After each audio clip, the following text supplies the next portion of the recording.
It's the Security Weekly News. Oh my. I'm Doug White, and it's episode 461, which what that adds up? That adds up to 11. That's a prime number. Okay, that means it's a good day. It's Friday the 14th of March, the day before the dreaded Ides of March. Welcome to the show. We got orange drop caps, apps, Veeam jobs, Heathrow, vpentest, Aaran Leyland, and more on this edition of the Security Weekly News. This is a Security Weekly production for security professionals by security professionals. Please visit securityweekly.com/subscribe to subscribe to all the shows on our network.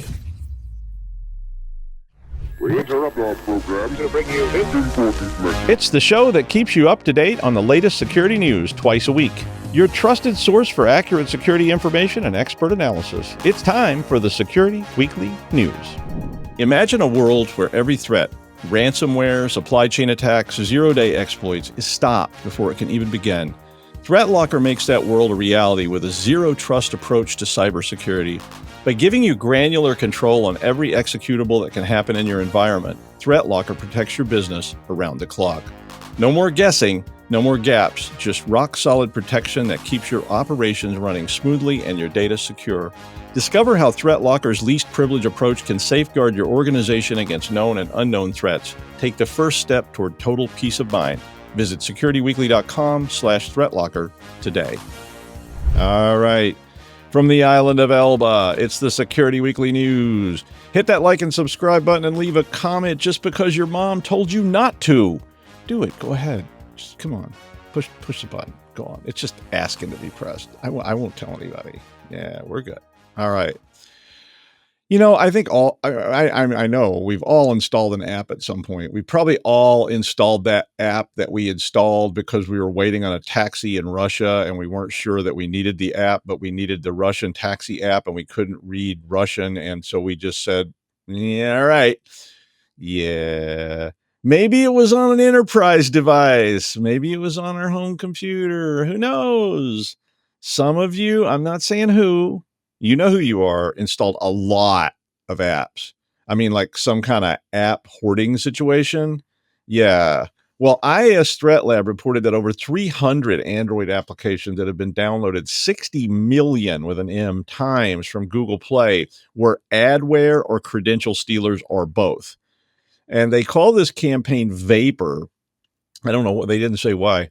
And they, I guess, vaporware. That's not what it is. It's adware. But anyway, they said they identified 180 apps, which they said generated 200 million fraudulent ad bid requests daily. That might get you monetized. Well, now Bitdefender then replied and said that they thought there were 331 of these apps. Now, a lot of these apps launch without user interaction other than you have to install them, of course. So you say, go ahead, install this app. And then they basically were using native code to enable secondary hidden components to run while they kept the launcher disabled, which meant that you basically can't do much of anything. So you don't know it's running. It's just sitting there. And then it starts popping up ads on your screen and the back button is disabled. And that is overlaid over everything on the screen. So you can't actually do much of anything except to click the ad. So this, of course, then causes lots of ad generation. Now, some of these things then, after you click the ad and they get their ad push through, I don't know, whatever you want to call it, but then some of them cause Facebook or other Microsoft login screens to pop up for phishing attacks to try to capture those credentials as well. Because, hey, as long as you're there, you might as well get everything you can get.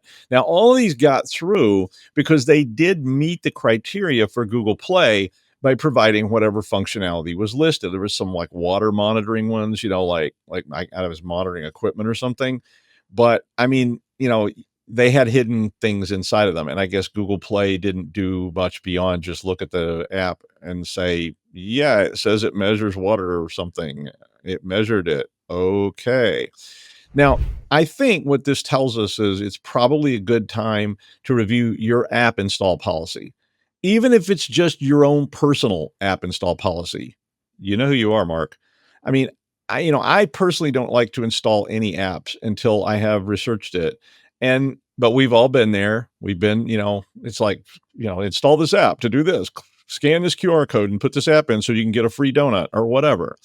And so it's tricky. Now, Mark, my friend, he just installs them all. It's just like, app, cool. I mean, the app's called Prawn Cred Grabber. Yeah, why not? Sounds interesting. So think before you click, and think about your policies about your enterprise devices and how you want to control that to keep Mark from installing something you don't want. Now, speaking of Mark and that app addiction, dude, I said it. You have a problem, okay? I mean, think about it. You installed I Am Rich. I mean, come on. You installed Hold On. I mean, and those are real apps, by the way. If you've never seen these, I Am Rich is this app that you pay $999.99 to install it so that you can show your friends at the club that you have it. That's all it does. It's just like, look, I have it. I have I Am Rich. It's like, really? Like, okay, it should be called You Are an Idiot, but okay.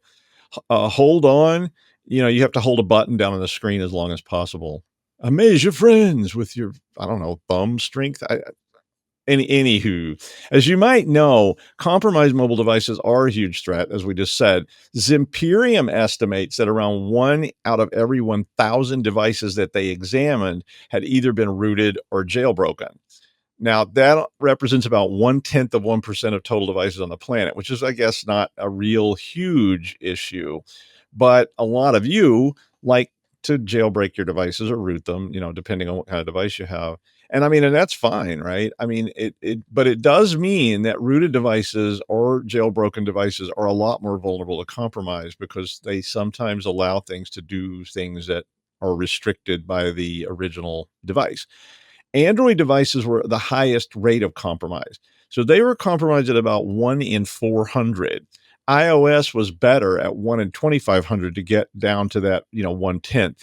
So I guess what I would say is that if you want to do stuff, and you do, that's fine, but you should probably be really, really careful about it. I mean, maybe have a play device that you enjoy fooling around with that you call a sandbox device. I mean, I have some of those.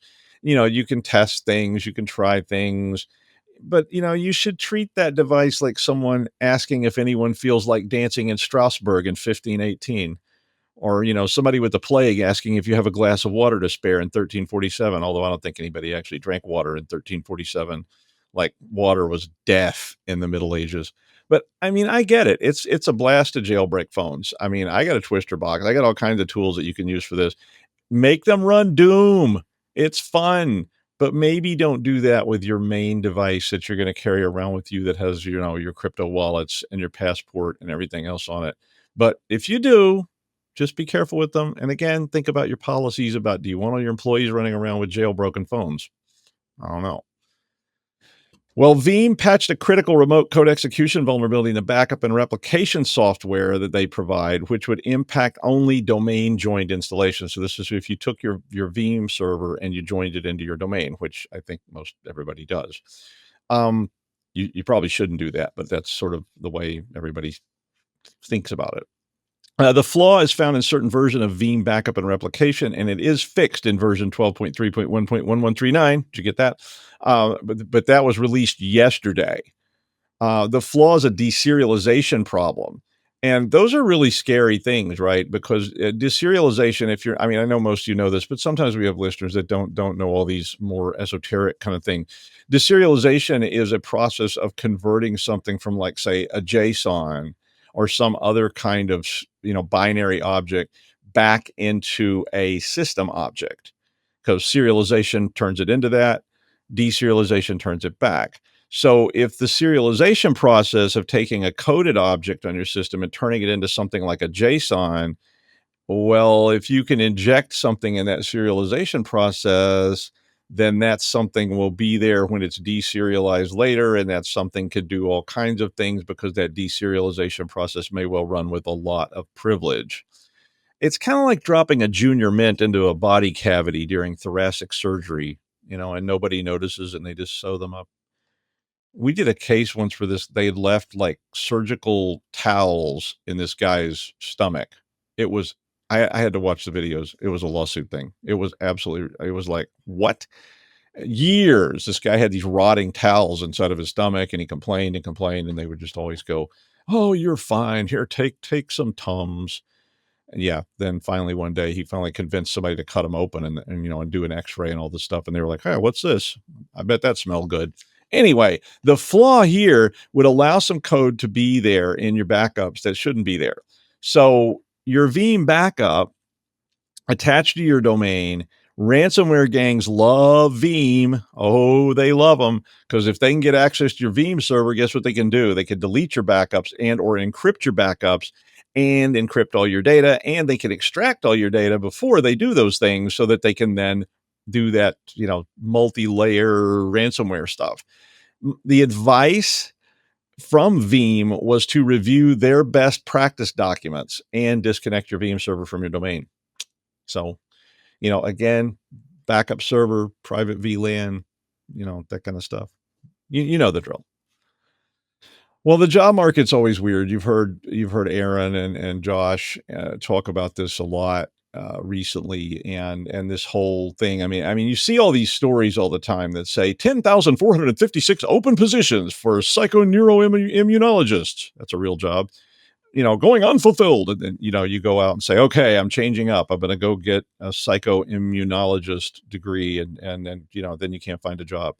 I mean, it is kind of strange. I constantly see things about security jobs being unfilled. And I don't mean like a few, like 7. I mean, I'm like, like many, many, many. And I'm sure you've seen these stories as well.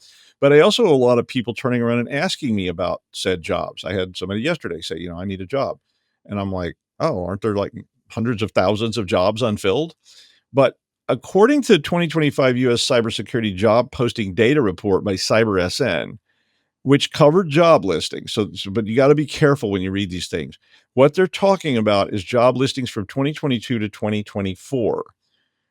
So now it's starting to sound statistic-y, right?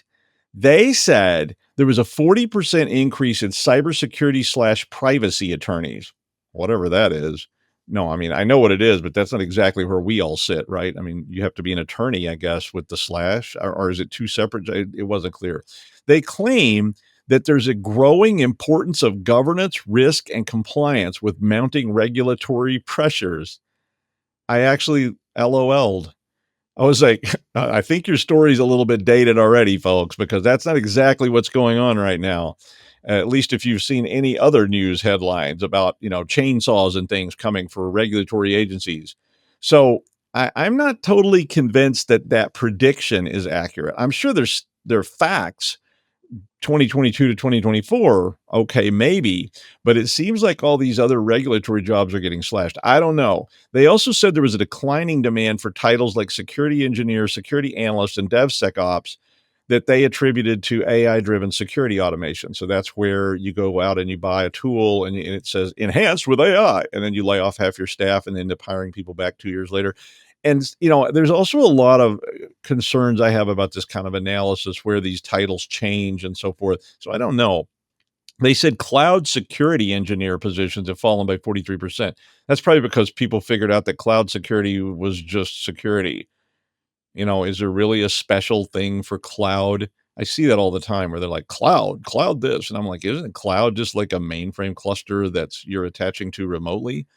But okay, that's just me. I know some of you are cloud people and you're going to be like, hey, Doug, I'm coming for you, man. I get that. I'm used to it. I think I've got 19 death threats in my file of death threats. I keep them, I do. The FBI said that most of them are harmless. I was like, most of them? Which ones would you say aren't harmless? And he was like, oh, we can't comment on that. Oh my God, thanks, dude. Anyway, according to the report, the 2025 market is a mixed outlook. Now, there is a decisive conclusion, right? Could be good, could be bad. But I mean, honestly, given what's going on, I don't think it's clear. And so mixed outlook sounds pretty fair to me. I think the outlook may be grim for all jobs for a little while. I mean, but remember, these reports are based on historical information, and predicting the future is a job for, well, I don't know, mystics, astrologers, phrenologists, augurers, statisticians, all of whom have about the same track record of being right. Statistically, 50% of our predictions are correct. I'll get my flip my 50p piece and we'll see what happens. You want to? Okay, I couldn't resist. You want to talk about chaos? And I'm going to use this to make a security point, but wait till a major airport, and I don't mean like, Cleveland. I mean like big ones. A major world airport closes and you're supposed to be on the next flight to Copenhagen. Yeah, it's not fun. I mean, we've all been there. I know a lot of you fly way more than I ever flew.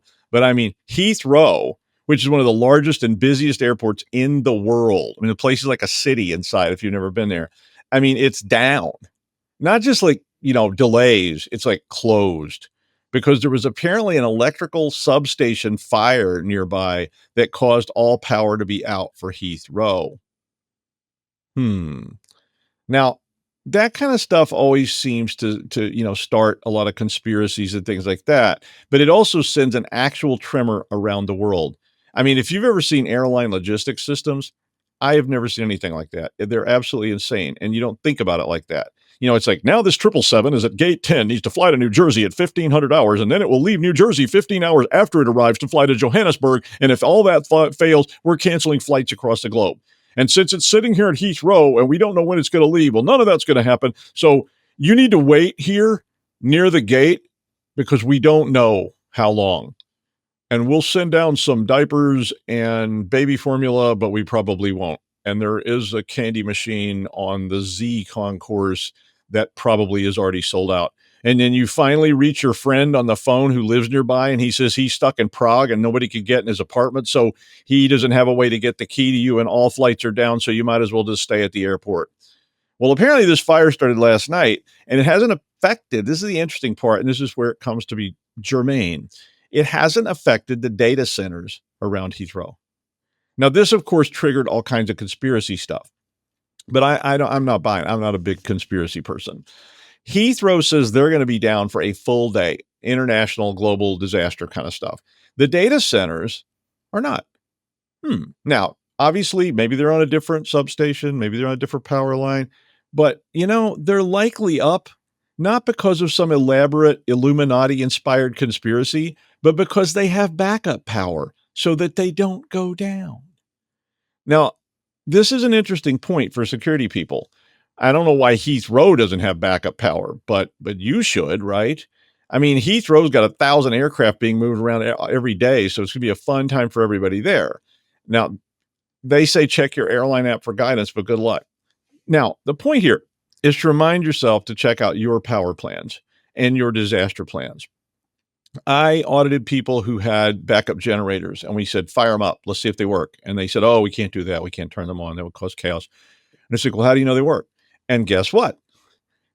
We found one that had a bunch of seawater in it, wouldn't start. We found one where all the fuel in the backup generator tanks had been stolen by people. It was employees. Employees would just back their trucks up there and fill them up, and they've been doing that for 10 years. And guess what? All the fuel was gone.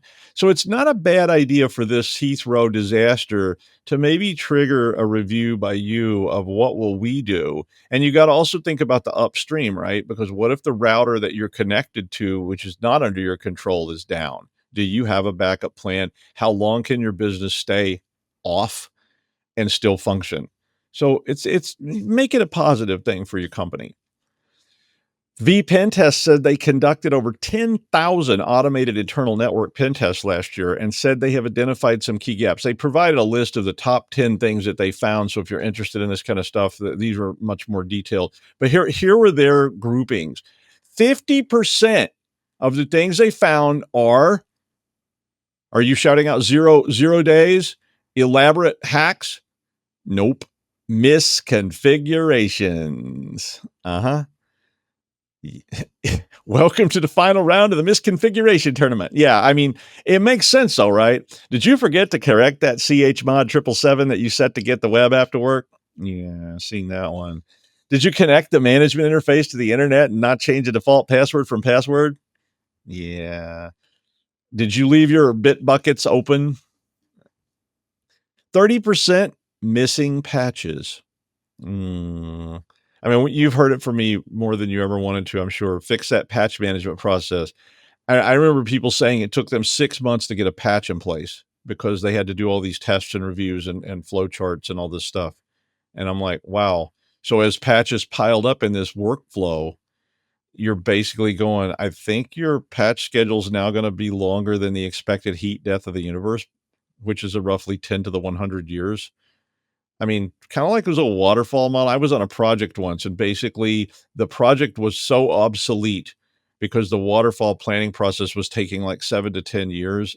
But, they still had to do it because it had been funded. And because, that's how you end up with a pair of oxen on a moving belt trying to power a battleship or something like that. The remaining 20%, weak passwords. Yeah, they had a full list in there if you're interested in their top 10 and all that. So check that article out if you like reading about pen tests. Google announced the release of an updated iteration of the OSV scanner that was first introduced in 2022. OSV Scanner is an open source front end for the open source vulnerability database they launched in 2021, which provides detailed bug reports primarily in the open source community. So this is following the OSV scale. I don't know how to say it, but Scalibur is how I say it. SCALIBR, Scalibur, which is a file system scanner that extracts information. So this thing is pulling stuff out of all these various files, including binaries and all sorts of stuff. Now, the OSV Scanner 2.0 is the official command line code and container scanning tool. And this is getting more important all the time, right? That scanner can extract all sorts of things from project source manifests and lock files like .nets, as well as artifacts like node modules, Java Uber jars, which band name called it, or Go binaries, or all kinds of different things. It has layer-aware scanning for Alpine, Debian, and Ubuntu containers, and so forth. So this is a pretty powerful tool as you start to evaluate these libraries and libraries of libraries. And I think this kind of tool is going to be pretty critical as you go forward, because we're going to all have to have a better understanding of data flows, APIs, and binaries that are attached to and embedded in projects being built to ensure that those big fleas don't have little fleas upon their backs to bite them. So OSVC Scanner, OSVC Scalibur are all available on GitHub. So check those out if you are interested. Now, the only man I know who can wear lizard skin pants to work and be taken seriously, it's Aaran Leyland. Hi, Aaron. Hey, Dr. Doug, and I've got them on now. And if people stay to the end, I will stand up. He's going to stand up, yeah. And they'll stand up and I'll show you them too. No, yeah. Good. Okay. Right, hot topic alert. And I just crashed my hands and something happened on my laptop. Now that was weird. Right. So I literally just been going through Instagram, and Mark Cuban says if he were young today, he'd spend all his time learning about AI. Even if he was 16, 18, 20, 21, weird. Starting today, he would spend every day waking minute learning about AI. Even if he's sleeping, he's listening to a podcast talking about AI. Crazy. So today's article, now you don't even need code to be a programmer, but you still need expertise. Maybe, right? Okay, link in show notes. So in an era where artificial intelligence is rapidly shaping the world of software development, traditional coding as we know it is undergoing a profound transformation.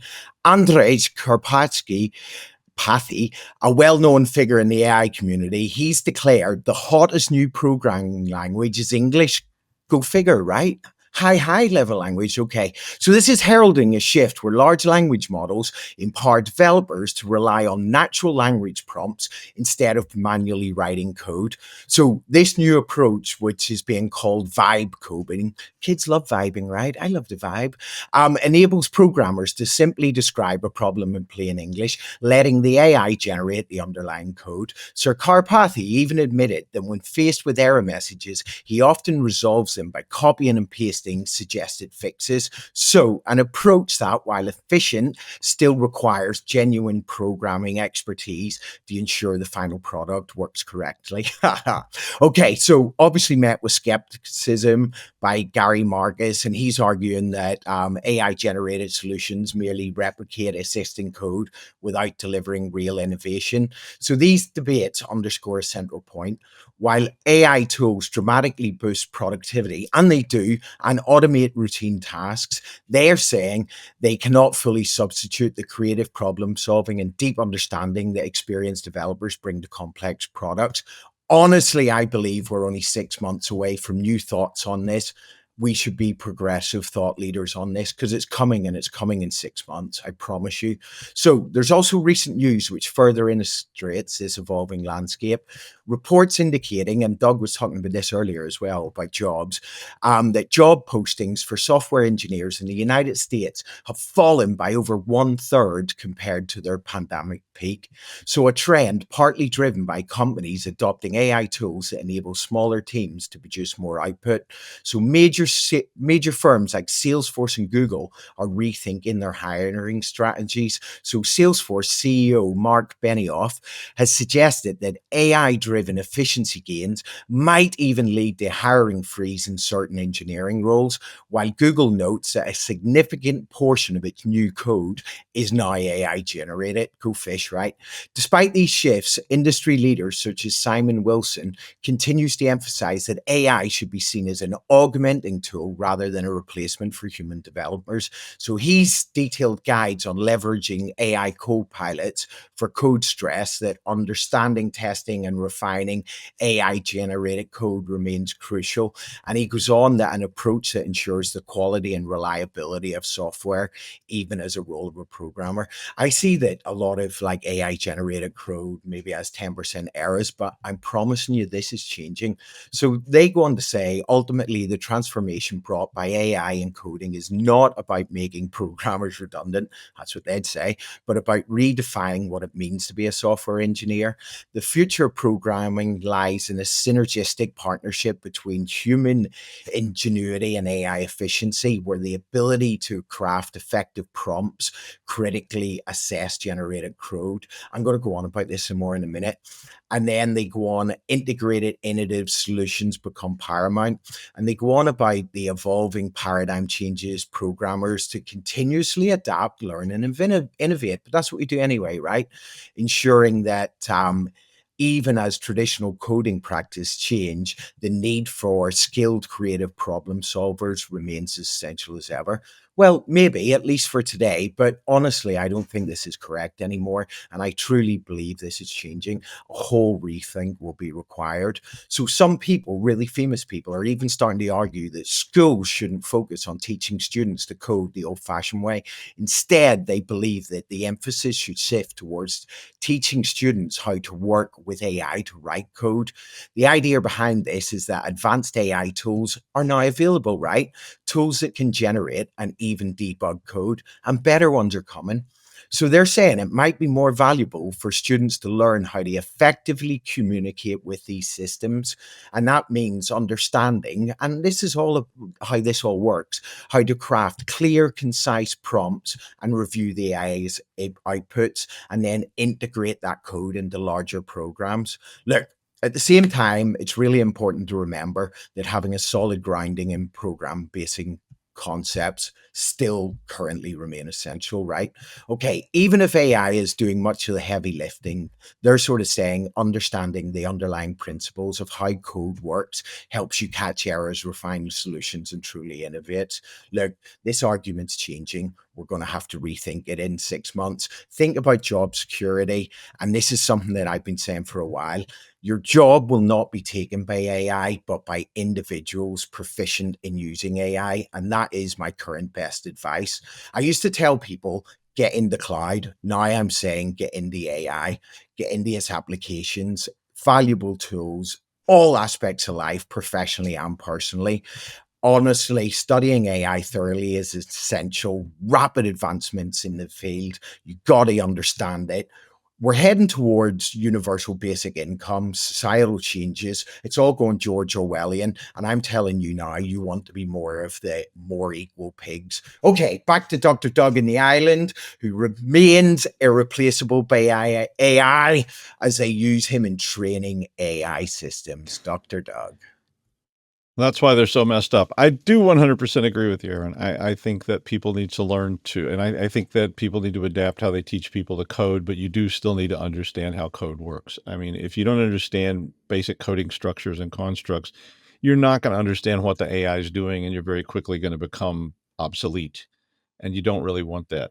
But I 100% agree that orchestration and being a system analyst type role to manage and coordinate AI development is going to be very, very important. And if you can get into that space, you'll probably do really well. I will second your prediction, but I will let you be the chief astrologer at Security Weekly News. Thanks, Aaron. I couldn't resist this last story. I saw this.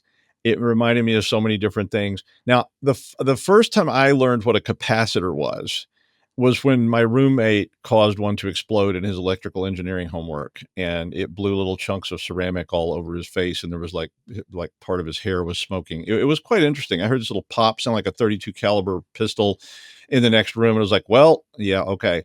But I went over there, and he was sort of sitting there looking very cartoonish with like stuff stuck in his face. But he explained, what it was and how it worked, and he'd wired it up backwards or something.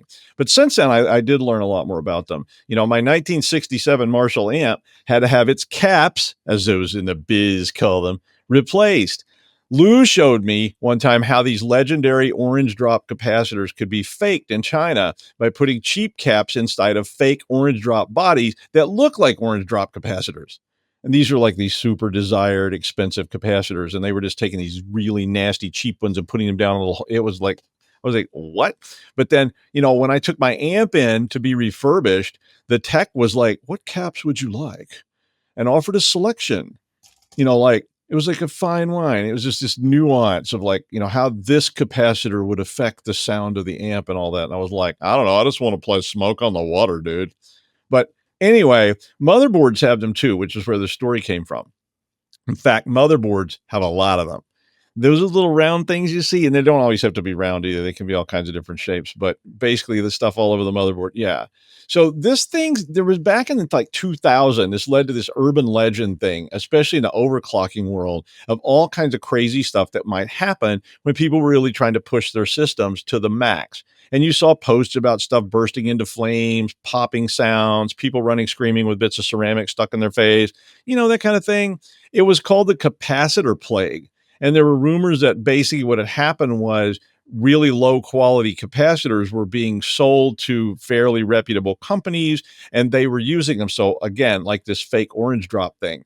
And of course, this ended up causing all kinds of crazy rumors of things like malware that could make capacitors explode. I never, ever saw that. And me and Lou tried to actually do that once, but it didn't work. But it's a really interesting video if you lived through that era. And a lot of the major players like Dell even had rumors that their capacitors may well explode in the system. Now, not that this is actually dangerous. You understand, if a capacitor explodes inside of a computer case, it just makes a weird popping sound and the smoke comes out. But I know I'm hanging on to this drop of orange drops that I got like my life depends on it. Yeah. Well, anyway, that's the news. Thank you, Aaron, and I will see you next time on the Security Weekly News. Enjoy the Ides of March.